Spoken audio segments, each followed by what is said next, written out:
तुमच्या 19 वर्ष लागले सगळी स्पर्धा खेळायला आणि यापूर्वी नियमित अशा स्पर्धा छत्रपती शिवाजी महाराज कबड्डी सामने जे आहेत आयोजित केले. बघा, विदर्भाकरता आणि आपल्या नागपूर ग्रामीणकरता ही खूप मोठी बाब आहे.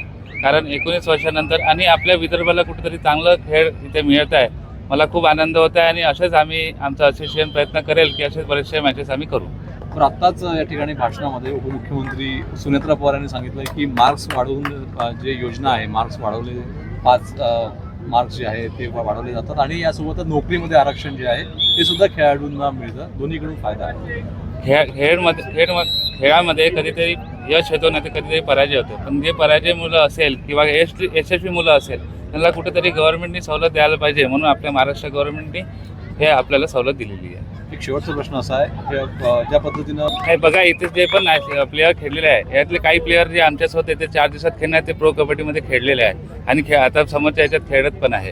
आमचं असंच म्हणणं होतं की नागपूर असेल आमचे विदर्भाचे अध्यक्ष यांचा विजनच हे होतं की विदर्भाच्या जे लोक आहे त्यांना कुठेतरी मोठ्या लीगमध्ये प्रोत्साहन भेटलं पाहिजे. कुठेतरी मोठा त्यांचा शिडी भेटली पाहिजे. नाही बघा, एवढं मोठं आयोजन करण्यात एकाच जणाचं यश नसतं. आमची पूर्ण टीम, आमचे पूर्ण अध्यक्ष, विदर्भाचे अध्यक्ष आणि आमचे नॅशनलचे सचिव हे सगळे आम्हाला नेहमी मार्गदर्शन करत राहिले आणि त्या मार्गदर्शनामुळे हे यश आपल्याला दिसतं.